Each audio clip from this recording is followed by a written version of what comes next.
Olá, está começando a sua edição semanal do Jornal Tele Brasil Notícias, sempre com as informações na medida certa e feita especialmente para você. E nesta edição desta semana, estaremos abordando a questão do número de empreendedores acima dos 60 anos de idade, que cresceu em cerca de 60% aqui no Brasil. Vamos falar também sobre uma pesquisa sobre segurança que mostra que o medo já é uma coisa universal na sociedade brasileira.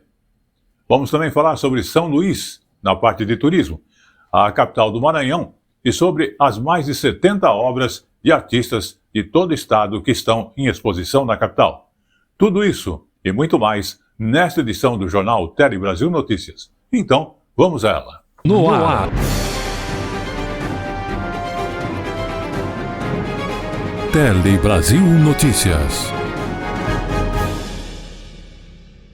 E começamos essa edição do Jornal Tele Brasil Notícias falando sobre a questão de empreendedores acima de 60 anos, que cresceu 60% aqui no Brasil nesta última década.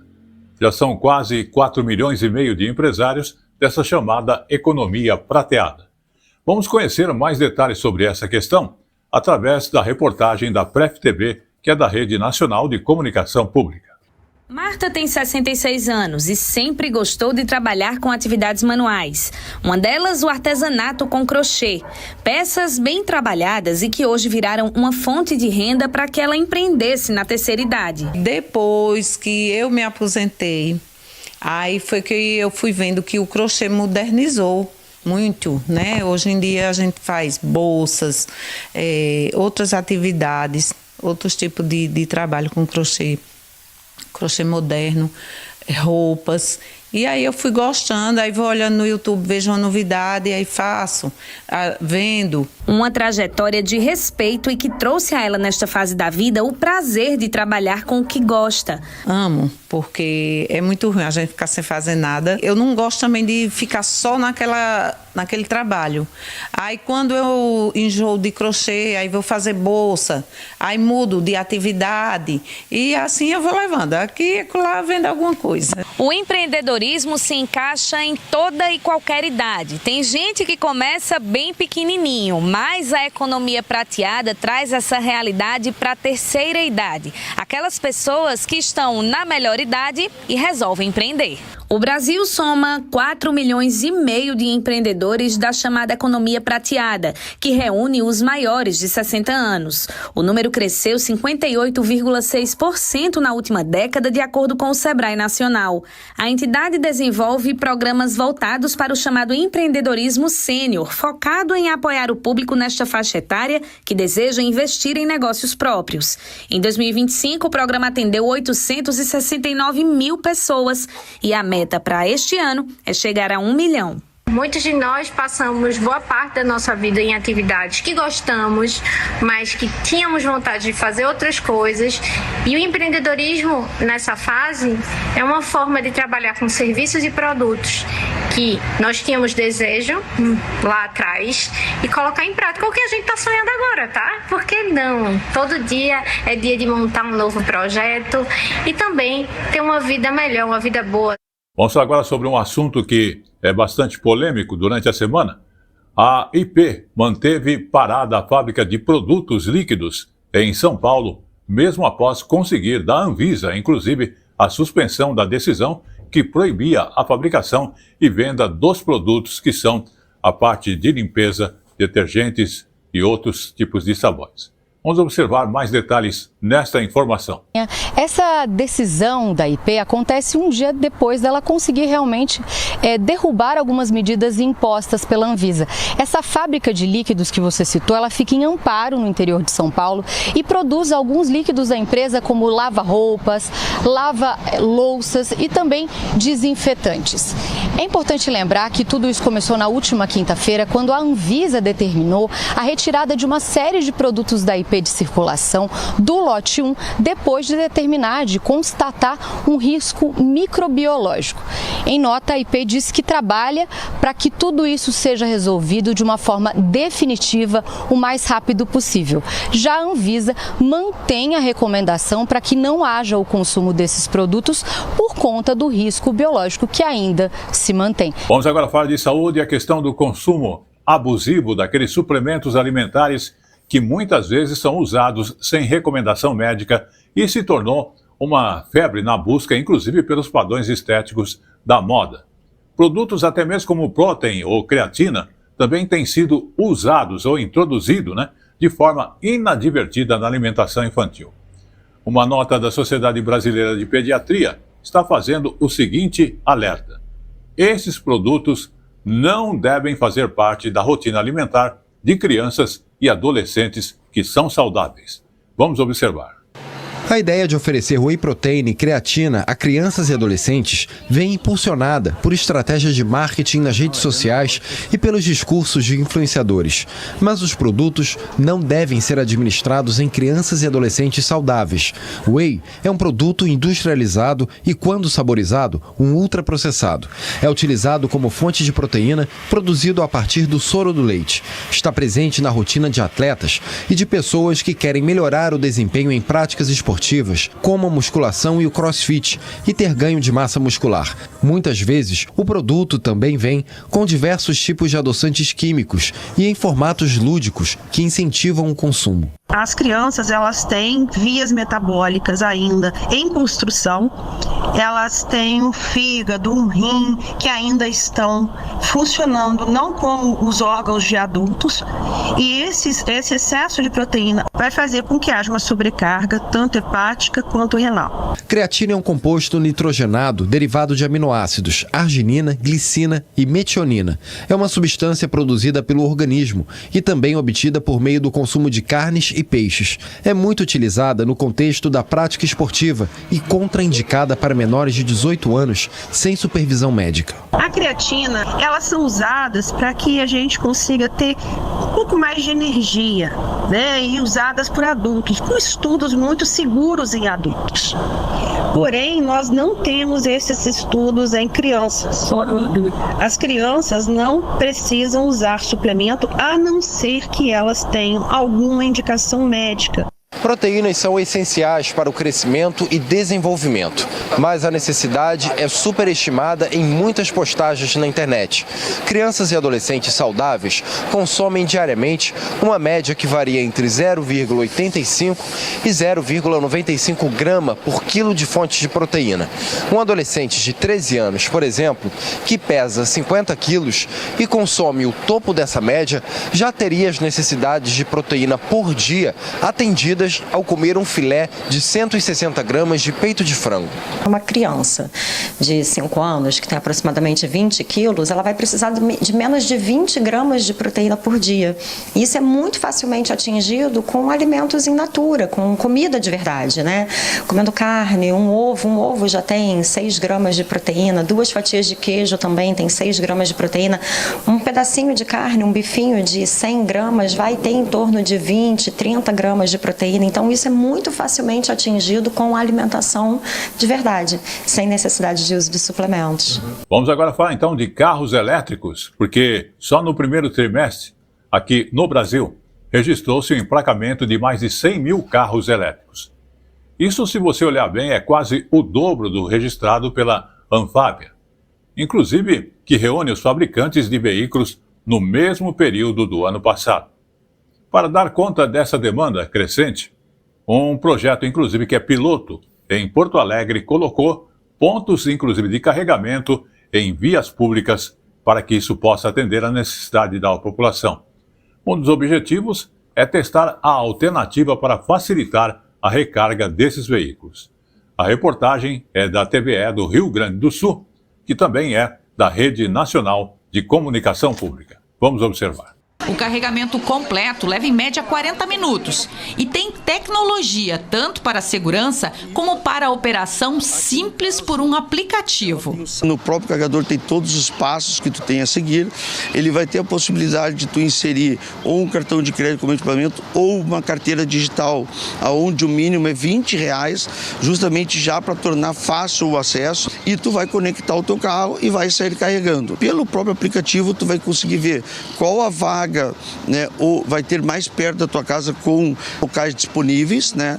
Mesmo aqueles que estão com a vaga ocupada, tu consegue visualizar qual a porcentagem de carga que o carro que está lá está. Então, se tu vê que está em 80%, 90%, tu já pode ir deslocando, porque logo em seguida ele deve sair. A empresa de eletropontos e a concessionária de energia são parceiras da Prefeitura nesse projeto piloto de 1 ano. Uma solução que gera parâmetros e muitos dados. Essa prova conceito faz parte do Living Lab POA, que propõe essas experiências em ambiente real. Nesse momento, o privado vai testar se a tecnologia dele, se os pontos dele funcionam, e o público vai testar justamente quais são os melhores locais para ter isso daí, qual que está gerando mais demanda. A gente vai ter relatórios mensais, também teremos relatórios ambientais. No caso dos relatórios ambientais, nós vamos identificar a quantidade de gases de efeito estufa evitados com esse carregamento e, muito importante também, a quantidade de material particulado evitado, que é o poluente que sai dos automóveis, né, a gasolina e diesel, e que impactam diretamente na saúde da população. Vamos agora falar então de educação e a questão do uso da inteligência artificial, que o aumento então do uso dela nas universidades, instituições de ensino, estão criando diretrizes com regras e orientações para professores e também para aqueles alunos ali presentes. Especialistas estão reforçando também que o IA veio para ficar, mas deve ser usado com ética e bastante transparência. Vamos conhecer. Essa universidade privada de Brasília, com 30 cursos entre graduação e pós-graduação e cerca de 2.500 alunos, criou no ano passado um protocolo de uso de ferramentas de inteligência artificial generativa. O objetivo é ensinar os estudantes e os professores a usar a tecnologia em trabalhos e pesquisas universitárias. Ali cita-se os princípios e valores institucionais que ela quer adotar e definir. Também o uso responsável da inteligência artificial, no caso do professor com seus trabalhos, né, também nas suas avaliações, e também monitorar o trabalho dos alunos, e também no sentido de assegurar a privacidade dos dados, né, e a segurança da informação. Também no sentido de que não usar a inteligência como os dados da inteligência como de autoria própria. Para garantir um melhor uso da inteligência artificial, a universidade quer mostrar aos alunos que essa tecnologia ainda tem limitações. Um exemplo, a IA não consegue acessar livros que só existem em formato impresso, como os disponíveis em bibliotecas como esta. A nova geração, ela acredita, por exemplo, que ela pode fazer um trabalho do zero pela IA. Pedir para o chat de GPT, por exemplo, elaborar um TCC. Mas nós não temos ainda uma ferramenta de inteligência artificial que consiga fazer isso com eficácia. Então, para se ter uma ideia, vou dar um exemplo prático. Se faz uma pesquisa, a IA ela vai pesquisar o que está público, publicizado. Como, por exemplo, ela acessa revistas que têm acesso livre e gratuito. Mas a IA não vai acessar livros físicos que estão em bibliotecas dos grandes clássicos.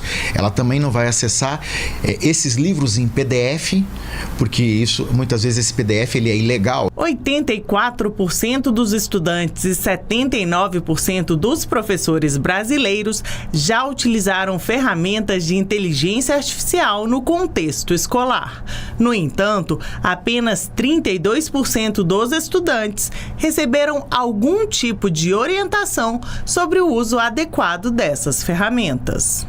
O Conselho Nacional de Educação, CNE, trabalha na primeira regulamentação para o uso da inteligência artificial nos níveis básico, fundamental, médio técnico e superior, que deverá ser aprovado e homologado pelo Ministério da Educação ainda neste semestre. Para este professor de Ciência da Computação da Universidade de Brasília, ferramentas de IA devem ser utilizadas de forma ética, responsável e transparente. Tem empresas que compraram livros, bibliotecas inteiras digitalizaram para treinar a sua IA generativa, ou seja, o conhecimento que existe ali dentro é praticamente quase todo o conhecimento da humanidade. Como é que a gente vai competir com isso? Não tem. Ou seja, mas a gente pode usar a IA generativa para aprender com ela e não usar ela para fazer o nosso trabalho. Se a gente usar a IA generativa para fazer o nosso trabalho, a gente não vai ter capacidade para verificar se o que a IA generativa produziu está certo ou errado, se ela plagiou ou não. A IA não é inimiga, ao contrário, ela veio para ficar. Só que a IA ela precisa do humano conduzindo ali o processo.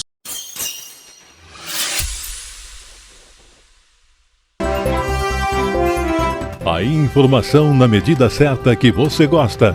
Um telejornalismo dinâmico, nacional e regional. Jornal Tele Brasil Notícias. A informação na medida certa. Vamos agora falar então de saúde, a questão da ciência que é feita aqui no Brasil. Inclusive o Departamento de Engenharia Espacial da Universidade Federal do Maranhão está desenvolvendo tecnologias para aqueles experimentos em microgravidade. Esse tipo de pesquisa, inclusive, pode ajudar na produção de novos medicamentos e até de alimentos. Vamos conferir os detalhes nesta reportagem da TV UFMA, que é parceira da Rede Nacional de Comunicação Pública. Pesquisadores da Universidade Federal do Maranhão usam foguetes para criar condições de microgravidade. Um ambiente que, diferente do que muita gente pensa, não é a ausência total de gravidade, mas um estado em que ela é muito menor.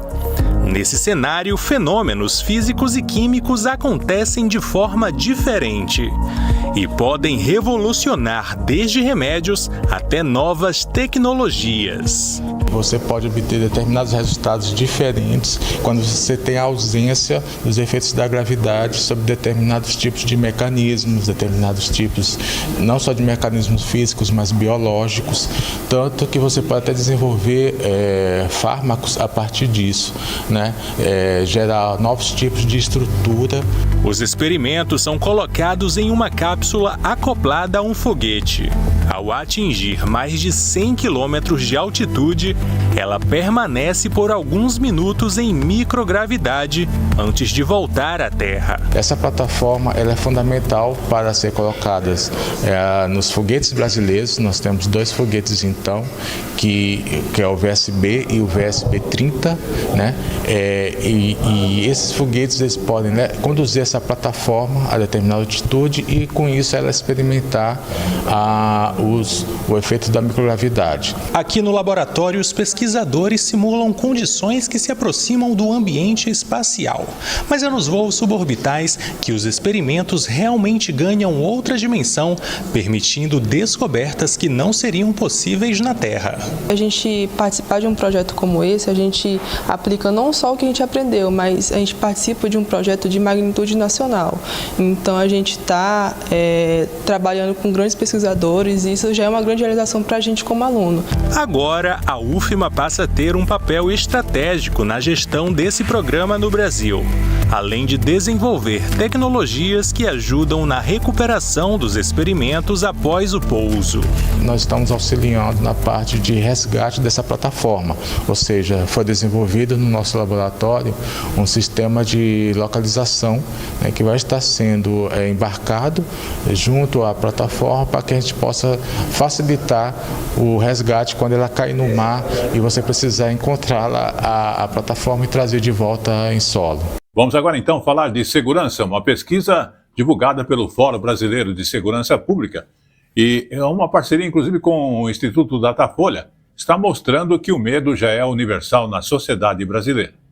E os detalhes estão na seguinte questão: por medo, as pessoas estão evitando uma série de situações que seriam comum e mudam até mesmo os seus hábitos cotidianos. Também, os dados mostram que a sensação de insegurança atinge inclusive de forma diferente a população de acordo com o gênero, raça e até mesmo a classe social. Vamos observar. Maio de 2006. Na véspera do Dia das Mães, uma onda de violência toma o estado de São Paulo. Esvaziou as principais ruas e avenidas da capital paulista, em uma cena nunca antes vista. Teve um comunicado de que o PCC estava fazendo algumas reivindicações que não estavam sendo atendidas e que eles iam fazer talvez uma mega rebelião no Dia das Mães. Para se antecipar, houve uma mega transferência de 700 presos de uma vez para Presidente Venceslau, que é o presídio de segurança máxima. E foi essa mega transferência que fez os presos darem o salve para os ataques. E muito rápido, em um fim de semana, você vê a dimensão, mais de 50 policiais mortos. Eu sempre imaginei, o PCC vai ser uma coisa muito grande no futuro e quanto maior, mais difícil de combater. Mas eu nunca imaginei que o PCC poderia parar a cidade de São Paulo, como ele fez. De 12 a 21 de maio de 2006, 59 agentes de segurança pública foram mortos. Desde a época da ditadura, se matar um dos nossos, muitos dos outros devem morrer como retaliação para dizer não façam mais isso. Tanto é que quando acontece a morte de um policial, é comum aparecer N ocorrências de resistência seguida de morte ou homicídio praticado por policiais em alegados tiroteios logo após esse fato. Os crimes de maio foram um massacre, uns vão chamar de chacina, mas o fato é que um dos maiores crimes do Estado brasileiro, uma reação injustificável a um episódio de segurança pública que vitimou mais de 500 civis. Esta ação do Estado, que ficou conhecida como Revide, ultrapassou os limites da capital paulista e chegou ao litoral. O filho de Sônia era pizzaiolo e morreu quando ia com o primo jogar videogame. Quando deu 5 horas, foi a última vez que ele ligou para mim. Ele falou assim: mãe, eu tô aqui na frente da pizzaria, mas já tudo fechado. Eu falei: meu filho, em nome de Jesus, vai embora. Quando fala assim, seu filho levou um tiro no abdômen, tu pensa que deve ter pego o fígado, deve ter pego o baço, mas vai se recuperar. Daquele momento até hoje, eu não sou a mesma pessoa. Débora também perdeu o filho naquele maio de 2006. Rogério era gari e foi assassinado quando levava uma moto para abastecer. Fiquei a noite toda acordada, falei pra cá na casa. E aí eu liguei o rádio. Quando eu liguei o rádio, eu escutei ele falando assim: olha, houve uma matança na nossa região, porque tem vários corpos no ML. O terceiro da lista era meu filho. Em busca de justiça e responsabilização, Débora, Sônia e outras mães fundaram o movimento Mães de Maio, que hoje apoia outras mulheres que perderam os filhos para a violência de Estado. É um movimento que mais cresce e muitas vezes a gente pede desculpa para elas, porque a gente achava que quando a gente ganhamos as ruas, conseguia barrar o rajado da metralhadora em cima dos nossos filhos. Até agora, apenas algumas indenizações pontuais foram julgadas e a maior parte dos casos foi arquivada. Elas ainda aguardam uma ação no Superior Tribunal de Justiça e outra em análise na Comissão Interamericana de Direitos Humanos. Você tem uma questão ampla da política de Estado, da autorização institucional de liberar a polícia para matar. E tem a outra pessoal ali, do policial, do soldado, do cabo que atirou. Essa punição específica, depois de 20 anos, né, de identificação das pessoas, é quase impossível. Vamos falar agora de redes sociais, porque o Instagram cancelou uma ferramenta que permitiu o envio de mensagens com alto nível de privacidade. O objetivo é impedir que os conteúdos ilegal ou ilegais sejam divulgados nas redes sociais. Vamos observar. Na prática, o Instagram vai remover as mensagens com criptografia de ponta a ponta. Essa tecnologia permite que somente o remetente e o destinatário possam ver o conteúdo. Agora, a empresa poderá ter acesso às mensagens diretas, incluindo vídeos, imagens e áudios. O objetivo é impedir que conteúdo ilegal circule pela rede. A decisão representa uma grande mudança na política da Meta, proprietária da plataforma. A criptografia utilizada até então é considerada por especialistas a maneira mais segura para a troca de mensagens. Organizações de proteção à infância comemoraram a atitude da empresa. Já quem defende mais privacidade criticou. A não utilização dessa ferramenta surpreendeu, uma vez que a Meta defendia a criptografia de ponta a ponta como o modelo mais seguro para os usuários. E chegou agora no Tele Brasil Notícias, o nosso Momento Jurídico. Momento Jurídico de hoje aborda a decisão da terceira turma, que acabou validando a arrematação de imóvel em leilão, apesar do pagamento fora do prazo. Vamos entender mais essa informação, que é bastante importante. Terceira turma do Superior Tribunal de Justiça valida a arrematação de imóvel em leilão, apesar do pagamento fora do prazo. O colegiado aplicou o chamado princípio da instrumentalidade das formas e considerou válida a arrematação de um imóvel cujo pagamento ocorreu fora do prazo previsto no edital do leilão. De acordo com o princípio considerado, o reconhecimento da nulidade dos atos processuais só se justifica se houver efetiva demonstração de prejuízo. Na ação de cumprimento de sentença que deu origem ao recurso julgado pelo Superior Tribunal de Justiça, um imóvel foi levado a leilão para garantir a satisfação do crédito do exequente. O bem foi arrematado em uma sexta-feira e a parte executada então opôs embargos à arrematação, alegando descumprimento do prazo de 24 horas previsto no edital do leilão para o depósito do valor. Segundo ela, embora a arrematante tivesse recebido a guia de pagamento na segunda-feira posterior ao leilão, por ser o dia útil subsequente, só transferiu o dinheiro na terça, quando o prazo já tinha vencido. O Tribunal de Justiça do Distrito Federal e dos Territórios, que acolheu os embargos à arrematação, destacou que a arrematante conhecia as regras do edital, inclusive sobre o prazo correto para pagamento. No recurso especial, foi alegado que a contagem do prazo deve observar o horário de funcionamento dos bancos, por se tratar de transação de elevado valor, e que foi necessário comparecimento presencial à agência bancária. Foi sustentado ainda que um atraso de poucas horas não justifica a anulação da arrematação, porque não houve nenhum prejuízo. A relatora do caso, que teve o voto acompanhado pela terceira turma, ministra Nancy Andrighi, reconheceu que a falta de pagamento imediato não ocasionou prejuízos e que, por isso, deve ser aplicado o dispositivo do Código de Processo Civil que estabelece que o juiz considerará válido o ato que, realizado de forma diferente da prevista em lei, alcançar sua finalidade.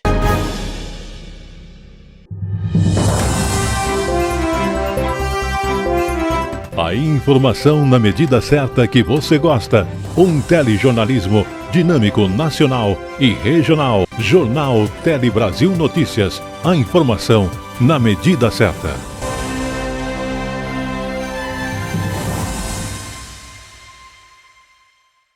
Vamos agora então falar de datas comemorativas, porque tivemos aí na Câmara dos Deputados a comemoração no dia 6 de maio dos 200 anos, com uma sessão inclusive solene, que contou com a presença dos chefes dos três poderes e também dos ex-presidentes da Casa Legislativa. Inclusive, a programação especial, que celebra a data, ainda conta com uma exposição que marcou os momentos históricos do parlamento aqui no Brasil. Vamos observar. A cerimônia teve a presença de autoridades dos três poderes e de 7 ex-presidentes da casa. As atividades de comemoração destacam a evolução do poder legislativo ao longo da história, do império à redemocratização. O atual presidente da Câmara dos Deputados, Hugo Mota, defendeu as instituições democráticas e ressaltou a importância do diálogo para tomar decisões responsáveis e construir consenso em favor da população brasileira, mesmo em momentos desafiadores. Hoje, a Casa do Povo é o símbolo de um país que decidiu olhar para o seu interior, integrar territórios e aproximar o Estado da sua gente. E deve ser cada vez mais o retrato fiel do Brasil real, plural, diverso e conectado à sua população. troco de decisões que mudaram o destino do país, a Câmara dos Deputados passou por momentos marcantes, como a transferência para Brasília e a Constituinte de 88.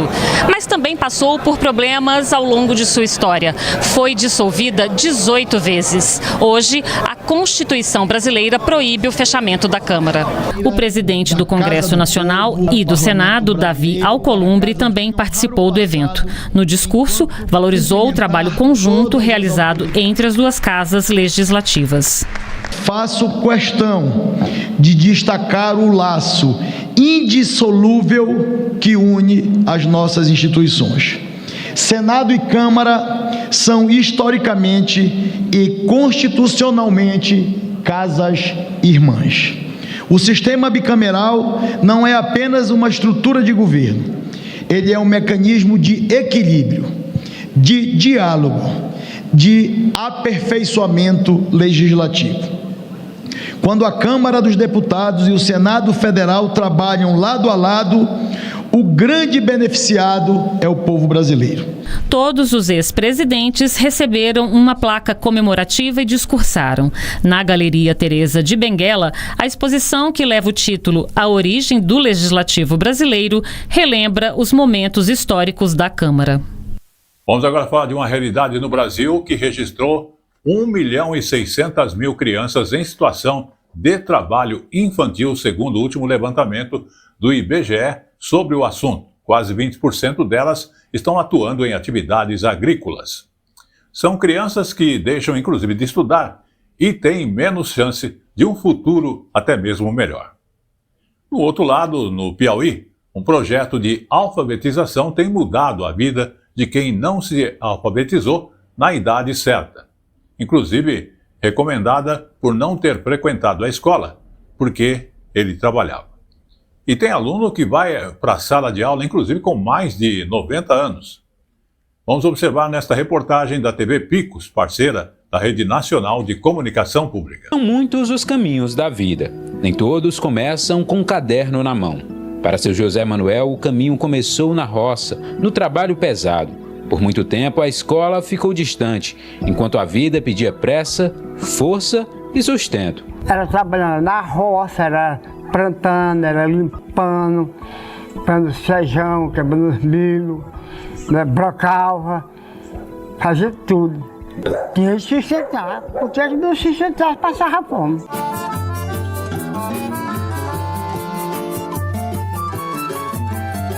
E agora, quando chega o fim da tarde, o caminho do seu José é outro. No lugar da roça, é a escola que espera por ele. Na sala, o aprendizado vem devagar, uma letra de cada vez, mas cada pequena conquista tem o tamanho de uma vida inteira. Minha sobrinha foi disse, Zé, tá te chamando para tu ir para a escola. Eu disse, mas o que eu vou virar que eu não sei fazer nenhum lado direito? Ela disse, não, aprende. Aí, pois eu vou. Aí eu vim, né? Um exemplo para quem um dia pensou que já era tarde demais. Aos 91 anos, seu José Manuel mostra que nunca é tarde para aprender. Aluno do programa Alfabetiza Piauí, ele frequenta as aulas aqui, no anexo Seja Estela Nunes, na localidade Malhada, zona rural da cidade de Bocaina. Uma história de superação que mostra o poder da educação e a vontade de aprender. De início foi um desafio, né? Mas hoje a gente vê que é um público que tem muito a ensinar. Para aprender, né? Não tem idade, não tem desculpa, basta querer. Implementado há 3 anos na cidade de Bocaina, o Alfabetiza Piauí foi levado para a comunidade para garantir que jovens, adultos e idosos que não foram alfabetizados na idade certa pudessem ter acesso à escola mais perto de casa, com foco principal na leitura, na escrita e no raciocínio lógico. Desenvolve também a autonomia, a autoestima e a inclusão social, né? Foi o caso dele. Entre a memória de vaqueiro e o desejo de aprender, ele mostra que o tempo pode passar. O que não é passageiro é o recomeço. A minha vida é uma flor de muito pesada, corri atrás de babatão, correndo de velocidade, Quando era de puxava touro, derrubava por desaforo. Mas, rapaz... Obrigado, amigo. Vamos também falar da comissão especial sobre mortos e desaparecidos políticos, que inclusive tem uma nova conclusão, que o ex-presidente Juscelino Kubitschek foi assassinado pela ditadura militar aqui no Brasil. O relatório, que deve ser aprovado nos próximos dias, afirma que a morte de JK, em 1976, não foi acidental e pede a retificação da certidão de óbito do presidente que construiu Brasília. Vamos observar mais detalhes nesta reportagem. Durante décadas, a versão oficial sustentou que Juscelino Kubitschek morreu em um acidente de trânsito na rodovia Presidente Dutra, no interior de São Paulo. Mas um novo estudo da Comissão de Mortos e Desaparecidos Políticos chega a uma conclusão diferente. JK foi vítima de um assassinato político perpetrado durante o regime militar. De acordo com o relatório, existem evidências suficientes para reclassificar a causa da morte. O texto deve ser votado e aprovado pela comissão em breve. A morte de Juscelino sempre gerou controvérsia. O acidente ocorreu em julho de 1976, em plena ditadura. JK estava no banco traseiro do carro quando o veículo colidiu. A nova conclusão chega em um momento simbólico, os 50 anos da morte de Juscelino. E como eu falo sempre, tudo que é bom dura pouco. O Tele Brasil Notícias da Semana está chegando ao seu final, agradecendo a sua audiência aqui no Brasil ou em outras partes do mundo. Mas vamos falar de São Luís, a capital do Maranhão, porque lá obras de 70 artistas de todo o estado estão em exposição nesta capital. O acervo reúne pinturas inclusive clássicas e também modernas. Vamos conhecer. Maranhão é terra de cores, lendas e encantaria. É cultura viva que não pede licença, invade e transforma. Sentimento que pode ser traduzido por essas obras históricas que fazem parte da exposição Estrondo, Vibrações da Memória. Com obras que remontam ao século XIX, dividindo espaço com peças atuais, a mostra busca o diálogo entre passado e presente por meio da arte contemporânea. Ao visitar a exposição, você tem contato com a diversidade da produção maranhense, artistas de diversos territórios, diversas áreas, diversas linguagens, diversas épocas. A mostra antecipa o papel do Instituto de Arte Contemporânea do Maranhão, que terá sede na Praça João Lisboa, região central de São Luís. O que nos move para colecionar é justamente o olhar do artista sobre o mundo. A gente entende que o olhar de um artista, ele vai muito além da razão. E esse olhar meio bucólico, esse olhar meio de outra dimensão é que nos atrai, porque a arte existe porque a vida não basta, dizer o poeta Ferreira Goulart. Com um acervo que abrange produtos artísticos de diferentes épocas, essa exposição tem como base obras da coleção de Fátima e Marco Antônio Lima, construída desde a década de 1980 e composta por mais de 300 itens representativos que celebram a história, a arte e a cultura do Maranhão. Para qualquer canto que se vá, tem Maranhão. Na religiosidade, nas manifestações populares, nas paisagens litorâneas. São recortes que conseguem traduzir a riqueza que existe nessa terra. A gente que chega aqui nesse estado, que muitas vezes é tão invisibilizado, Brasil afora, e consegue ter acesso a essa cultura tão rica e sensitiva, né? A gente consegue ter essa percepção ao encontrar essas obras de arte.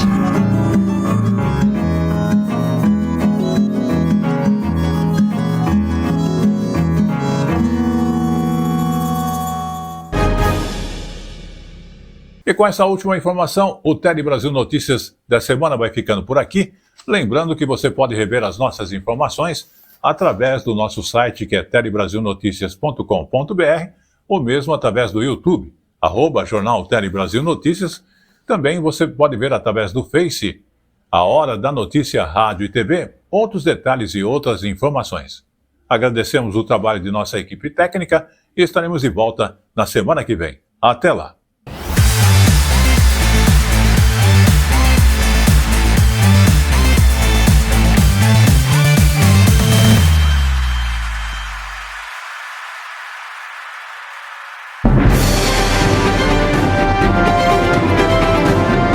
Tele Brasil Notícias.